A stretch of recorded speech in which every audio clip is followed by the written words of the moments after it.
Morning class. कल हमने शपथ के बारे में, संसद के सत्र के बारे में, गणपूर्ति के बारे में और संसद की भाषा के बारे में, साथ ही साथ हमने मंत्रियों और महान्यायवादी के संसद में अधिकार के बारे में पढ़ा। आज हम उसी को आगे बढ़ाते हुए जो दो सदन है उसके अंतर्गत राज्यसभा के बारे में पढ़ेंगे कि राज्यसभा क्या कहलाता है। देखिए इधर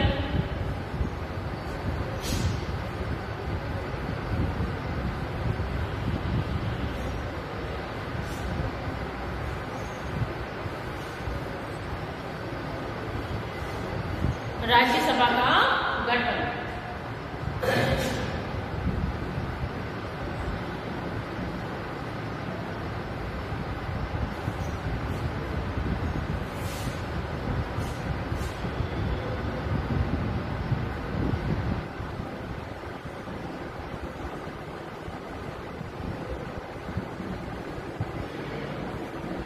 राज्यसभा का जो गठन है वो किस प्रकार से होता है। राज्यसभा जो है वो संसद का क्या है भाई, उच्च सदन है। क्या है? उच्च सदन है। उच्च यानी बड़ा, ठीक है। स्थायी सदन है।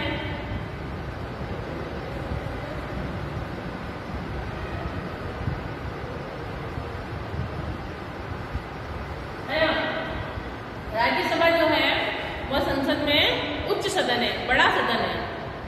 जबकि राज्यसभा के सदस्यों की सदस्य संख्या कितनी होती है?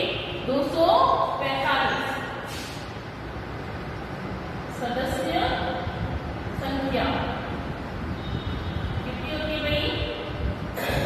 245 सदस्य संख्या होती है।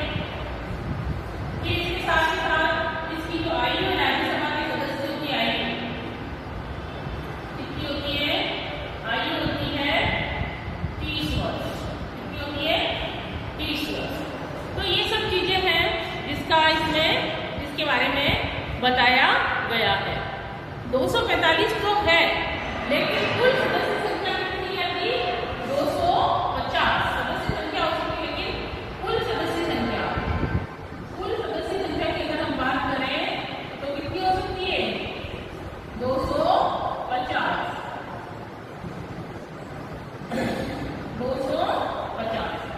ठीक है। इसके अंतर्गत उच्च सदन की बात करी गई है, स्थायी है। और इसका जो गठन है, ये जो गठन है ये अनुच्छेद किसके द्वारा किया गया है? राज्यसभा का जो गठन किया गया है वह अनुच्छेद 80 के तहत किया गया है। किसके तहत? 80 के तहत। अनुच्छेद 80 के तहत राज्यसभा का क्या जाता है? गठन किया जाता है।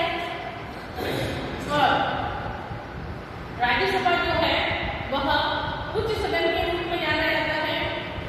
ये स्थायी सदन है, ये कभी भंग नहीं होती है। राज्यसभा सदस्य संख्या 245 हो सकती है, इसकी सदस्य संख्या कितनी है? 250।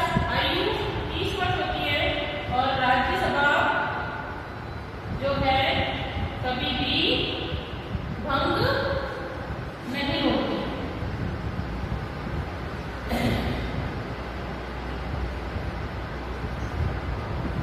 तो ये तो मोटी मोटी बात है भाई, 4-5 जो राज्यसभा के गठन से संबंधित है।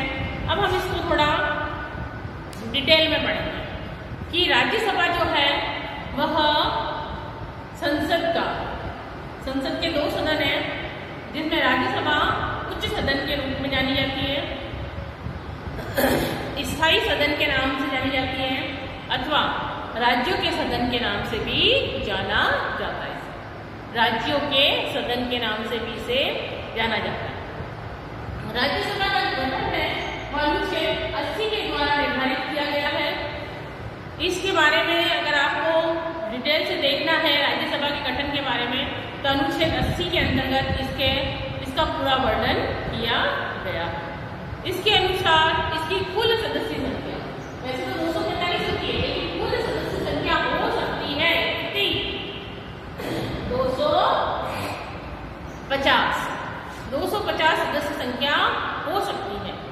इनमें से जो 12 सदस्य होते हैं वह राष्ट्रपति के नाम से निर्देशित अथवा मनोनीत होते हैं। कितने सदस्य में? इसमें से राज्यसभा में जो सदस्य हैं, सदस्य 12 किसके द्वारा? राष्ट्रपति द्वारा मनोनीत होते हैं। किसके द्वारा? राष्ट्रपति के द्वारा मनोनीत। से तात्पर्य क्या है भाई? राष्ट्रपति अपने मन से ऐसे 12 सदस्यों को चुनेगा जो कि किसी क्षेत्र विशेष में अपना विशेष योगदान रखते हो। ऐसे व्यक्तियों का चयन करेगा जिनका या तो फिर साहित्य में, विज्ञान में, कला में, समाज सेवा में क्या हो गई, विशेष उनको ज्ञान हो, अनुभव प्राप्त हो व्यावहारिक रूप से। ऐसे व्यक्तियों को राष्ट्रपति क्या करेगा? अपने मन से 12 सदस्यों को नियुक्त करने का अधिकार रखता है। राज्यसभा में राष्ट्रपति द्वारा निर्देशित व्यक्तियों का प्रावधान जो है वह कहां से लिया गया है? आयरलैंड के संविधान से लिया गया है। ये 12 सदस्य चुनने का जो अधिकार है ये आयरलैंड के संविधान से लिया गया है। कहां से लिया गया भाई? आयरलैंड के संविधान से ग्रहण किया है। आयरलैंड के संविधान से ग्रहण किया है। क्या ग्रहण किया है? कि जो 12 सदस्य चुने जाते हैं राज्यसभा के अंदर राष्ट्रपति के द्वारा, जो कौन होते भाई? या तो कला में, साहित्य में, विज्ञान में,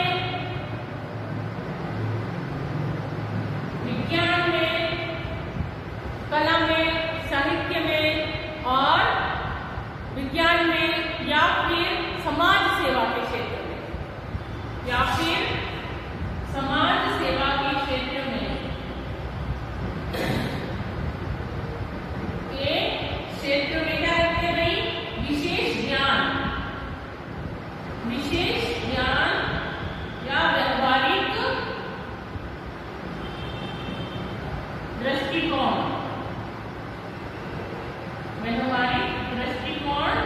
रखते हैं, जिनको इसके बारे में विशेष ज्ञान है ना, नॉलेज है, कला के क्षेत्र में, साहित्य के क्षेत्र में, विज्ञान के क्षेत्र में या समाज सेवा के क्षेत्र में। ऐसे व्यक्ति को राष्ट्रपति अपने मन से क्या करता है? नियुक्त करता है। और ऐसे वो 12 सदस्यों का नियुक्तिकरण कर सकता है। और जो ये प्रावधान है राष्ट्रपति द्वारा 12 सदस्यों को मनोनीत करने का जो प्रावधान है वो कहां से लिया गया भाई? आयरलैंड के संविधान से ग्रहण किया है। आपको पता है कि जो भारत का संविधान है वो अपने आप में विशेष है, बहुत बड़ा संविधान है। और क्यों है? क्योंकि जो भारत के निर्माता थे, संविधान निर्माता, जिन्होंने संविधान का निर्माण किया, उन निर्माताओं ने अलग अलग देशों के संविधान को क्या किया? पढ़ा और समझा। पढ़ने और समझने के तदुपरांत उन्हें महसूस हुआ कि हमें इन चीजों को अपने संविधान में ग्रहण करना चाहिए। तो संविधान निर्माताओं ने जो राष्ट्रपति के द्वारा 12 सदस्य मनोनीत होते हैं वो संविधान कहाँ से लिया? वो रूप जो है वो आयरलैंड से ग्रहण किया है। Very important. ठीक है भाई, 12 सदस्य ये हो गए। शेष बचे 238 सदस्य। टोटल कितने होते हैं भाई? टोटल 250 हो सकते हैं, जिसमें से 12 सदस्य तो मनोनीत हो गए और बचे कितने? 238 सदस्य। अब उन 238 सदस्यों का राज्य और संघ राज्य क्षेत्रों से निर्वाचन होता है। कहाँ से होता है? या तो राज्यों से या फिर संघ राज्य क्षेत्रों से इसका निर्वाचन किया जाता है। यद्यपि वर्तमान में अगर हम राज्यसभा की कुल सदस्य संख्या देखें तो कितनी है भाई? 245 निश्चित की गई है। कितनी निश्चित की गई है? 245, जिनमें से 229 सदस्य क्या होते हैं? विभिन्न राज्यों से, और 4 सदस्य संघ राज्यों से, है ना। 4 सदस्य संघ राज्यों से और 12 सदस्य क्या होते हैं भाई? राष्ट्रपति द्वारा मनोनीत होते हैं। तो यहाँ पर से ये हो गया है 250। लेकिन अगर हम ये वाली बात करें, 245 वाली बात करें, वैसे तो राज्यसभा में जो सदस्य हैं वो 245 होते हैं, लेकिन अधिकतम कितने हो सकते हैं? 250। तो जो 245 सदस्य हैं वो कैसे होंगे भाई? देखो, 245 के अंदर 229 सदस्य जो हैं वो कहाँ से आएंगे? राज्यसभा से। कहाँ से आएंगे? राज्यों से। 229 सदस्य कहाँ से आएंगे भाई? विभिन्न राज्यों से, अलग अलग राज्यों से। जो है विभिन्न राज्यों से, ठीक है। उसके बाद 4 सदस्य जो थे लिखते हैं।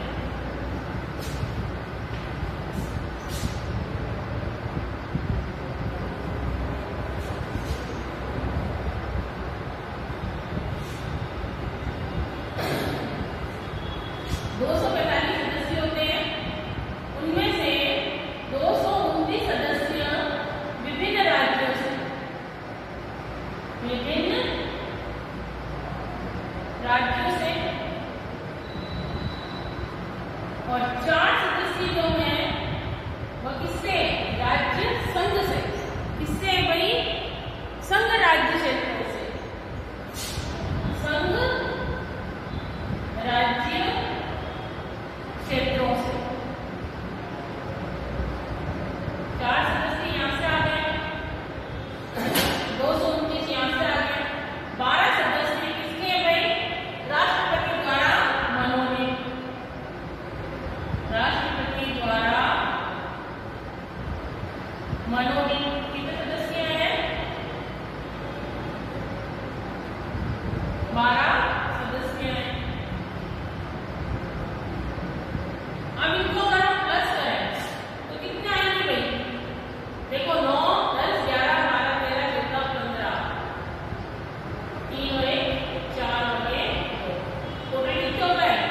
245। इस प्रकार से 245 सदस्यों का चयन होता है। और अगर हम 250 को देखें तो 12 सदस्य किससे आएंगे? राष्ट्रपति से, और 238 सदस्य हैं वह किससे आएंगे? वह राज्यों और संघ राज्य क्षेत्र से मिलकर आएंगे। तो इस प्रकार से राष्ट्रपति जो है राज्यसभा के सदस्यों का चयन, 12 सदस्यों का चयन करता है। राष्ट्रपति द्वारा 12 सदस्यों का चयन किया जाता। अब है राज्यसभा में राज्यों और संघ राज्य क्षेत्रों को स्थानों का आवंटन संविधान की 4थी अनुसूची में किया गया है। जो राज्यसभा और संघ राज्य क्षेत्र, इन दोनों में जो बंटवारा किया गया है, कि किसके द्वारा किया गया है? 4थी अनुसूची के अंदर इसका वर्णन मिलता है। किसमें मिलता है? 4थी अनुसूची में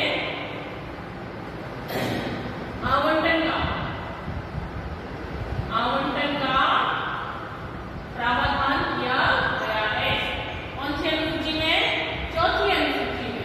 4थी अनुसूची में इनको बांटने का क्या किया गया भाई? प्रावधान किया गया है।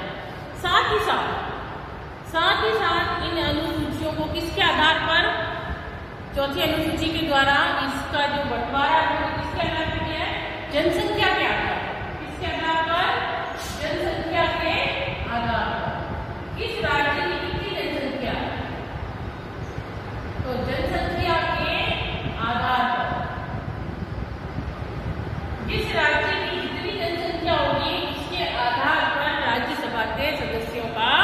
चयन किया जाता है। अगर हम बात करें इस कारण, अगर हम बात करें यूपी की जनसंख्या क्या है भाई, बहुत ज्यादा है। तो यूपी के सदस्य कितने होंगे राज्यसभा में?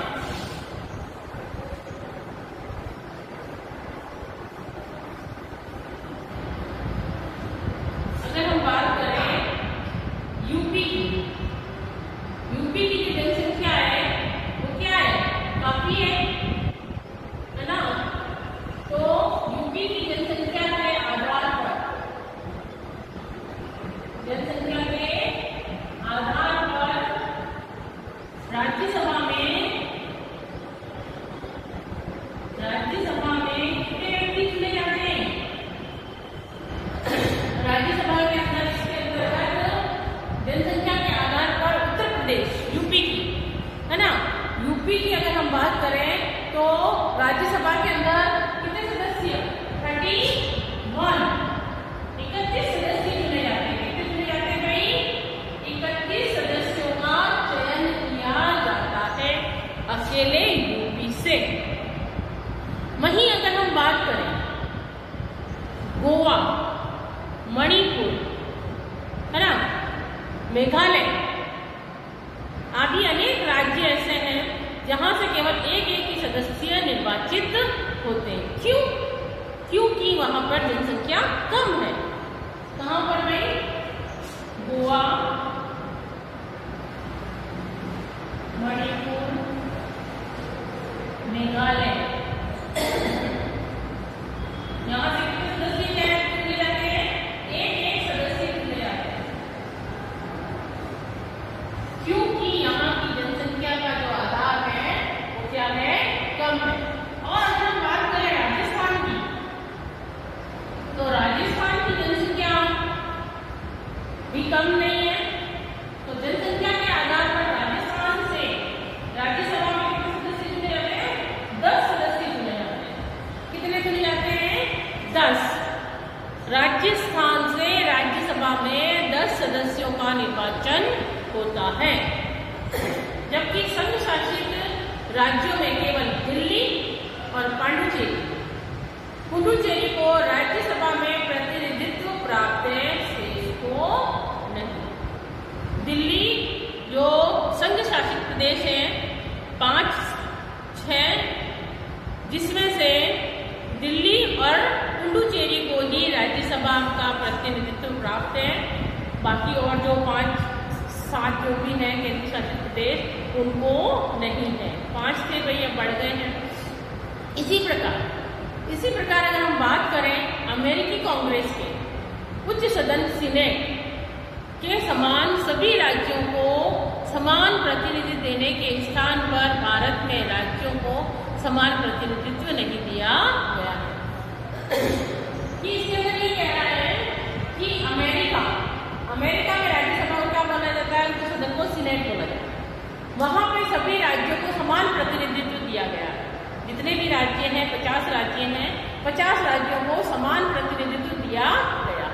जबकि हमारे भारत में ऐसा कोई प्रावधान नहीं है कि समान प्रतिनिधित्व दिया जाए। वहां क्या बताया गया है? वहां जनसंख्या का आधार बताया गया। जनसंख्या के आधार पर भी राज्यसभा में व्यक्तियों का चयन किया जाता है। राज्यसभा में सबसे ज्यादा जो जनसंख्या है सभी राज्यों में देखें हम, तो सबसे ज्यादा जनसंख्या यूपी की है, एमपी की है ना। तो यूपी में कितने सदस्य हैं? 31 सदस्य चुनकर आते हैं राज्यसभा में। राजस्थान की बात करें, हमारा जो राज्य है राजस्थान है, तो ये हमें अच्छे से ज्ञात होना चाहिए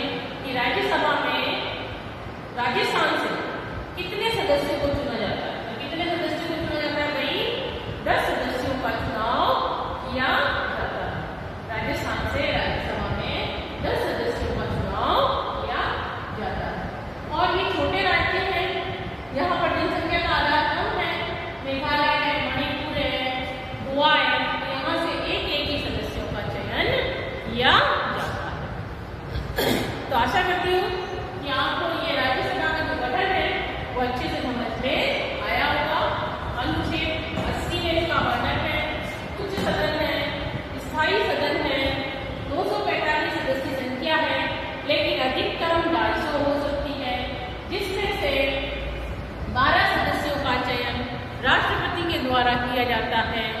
बाकी के जो सदस्य हैं वह राज्यों के आधार पर और संघ